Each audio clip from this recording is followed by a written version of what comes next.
Shri Venkateswara gold తాకట్టులో ఉన్న మీ బంగారాన్ని విడిపించి కొనబడును.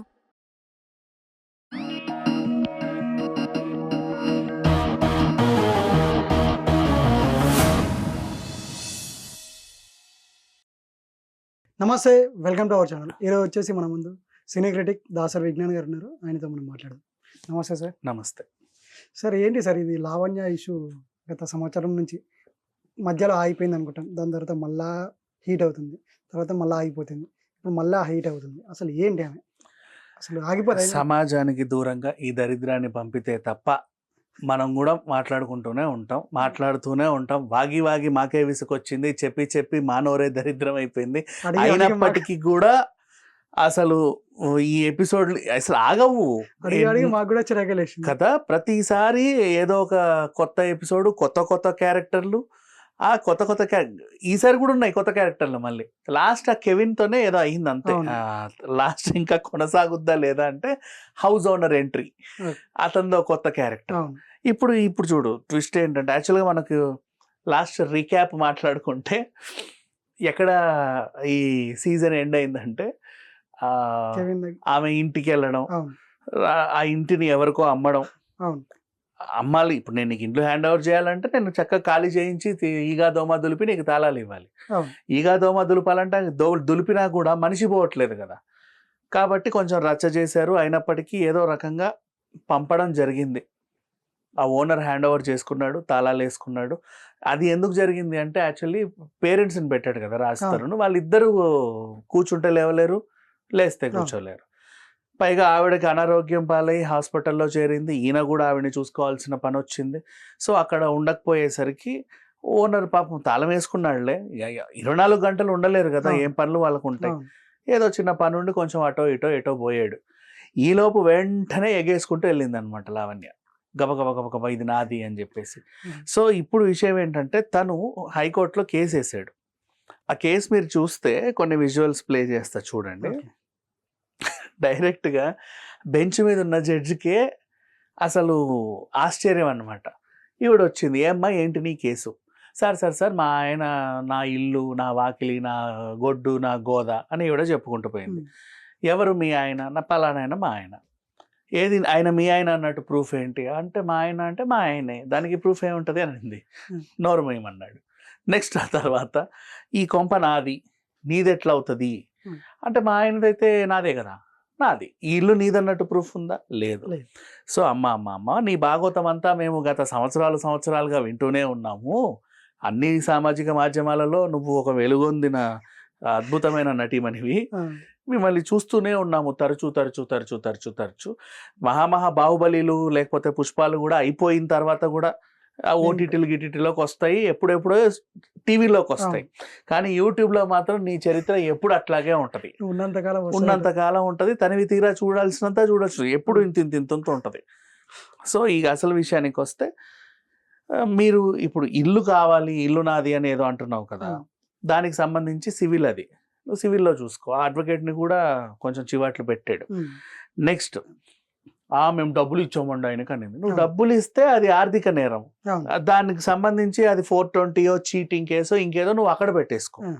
ఇన్ కేసు నువ్వు అప్పు ఇచ్చావు తిరిగి ఇవ్వలేదు, డబ్బులు ఇచ్చావు తిరిగి ఇవ్వలేదు, ఎందుకు ఇచ్చావు, నిన్ను మోసం చేసి తీసుకున్నాడు, నిన్ను మభ్యపెట్టి తీసుకున్నాడు, నిన్ను హిప్నోటైజ్ చేసి తీసుకున్నాడు, లేదా లాక్కున్నాడు, నీటికి వచ్చి నీ తల పగలగొట్టి, ఏదైనా సరే ఆర్థిక నేరం. ఆర్థికంగా చూసుకో. లేదా పోనీ చెక్ ఇచ్చాడు, చెక్ బౌన్స్ అయింది, ఆర్థిక నేరమే, అటు చూసుకో. దానికి ఈ కేసుకి దానికి సంబంధం లేదు. సో అక్కడ హైకోర్టులో ఏం చేసినా సింపుల్గా చెప్పాలంటే, మొహం మీద చెప్పు చీపురు పడేసరికి అక్కడ నుంచి ఏం చేయాలో తెలియక ఎక్కడికో పోయింది. ప్రజెంట్ ఎక్కడో ఊరి చివరి గుడిసెలో ఉంటుంది. మనకు కూడా అనవసరం ఆవిడ ఎక్కడ ఉంటే మనకెందుకు. సమాజంలోకి అలాంటి వాళ్ళు వస్తే మనం మాట్లాడుకుంటాం, సమాజానికి దూరంగా ఉన్నంత వరకు మనకు సంబంధం లేదు. మళ్ళీ సమాజం మీదకి ఎలా వచ్చిందంటే, ఒక 5 లేడీ బౌన్సర్లు, ఓ 10 మంది మగ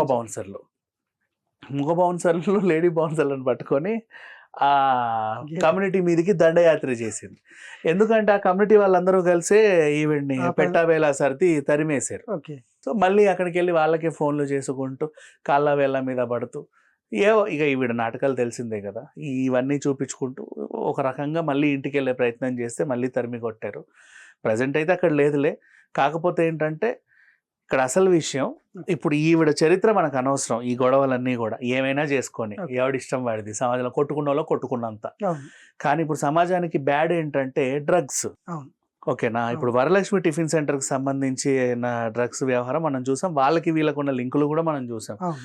ఇక్కడ విషయాలు ఏంటంటే వీళ్ళ కోడ్ భాషల్లో చాలా సింపుల్ గా కోడ్ వల్ల ఇడ్లీ, దోశ, వాడ, పానీపూరి, కళ్ళద్దాలు, ఇంకే వాళ్ళ పిండాకూడు, ఈ అడ్డమైన కోడ్లన్నీ పెట్టుకొని డ్రగ్స్ సరఫరా. ఆ గల్లీ చివరి ఉంటాడు వెళ్ళు, ఈ గల్లీ మొదట ఉంటాడు వెళ్ళు, నువ్వు ట్రైన్ దిగ్గరని నీ ఎదురు ఉంటాడు చూడు. లే కార్ లో పోతూ కింద ఎత్తేస్తాడు, సినిమా లెవెల్లో ఉంటాడు. లేదు, ఎట్లయినా ప్లానింగ్లు బోల్డ్ ఉంటాయి. కానీ ఓవరాల్ గా దాని లాస్ట్ కన్క్లూజన్ ఏంటంటే ఒక డ్రగ్ ఇక్కడ నుంచి అక్కడికి చేరాలి, అక్కడ నుంచి ఇక్కడికి చేరాలి, అంతే. ఆ చేయి మార్పిడి ఎక్కడైనా జరగచ్చు. బోల్డ్ అని కాన్సెప్ట్స్. అంతెందుకు, నువ్వు జేఎన్టీయూలో ఎక్కి తిరుగుతా ఉంటే నీ పక్క దాంట్లో ఉంటే ఇట్లా కూడా ఇచ్చుకోవచ్చు. ఓకేనా, నువ్వు మీరు క్రాస్ అవుతూ ర్యాపిడో బైక్ లో ఇట్లా కూడా చేతులు ఇచ్చుకోవచ్చు.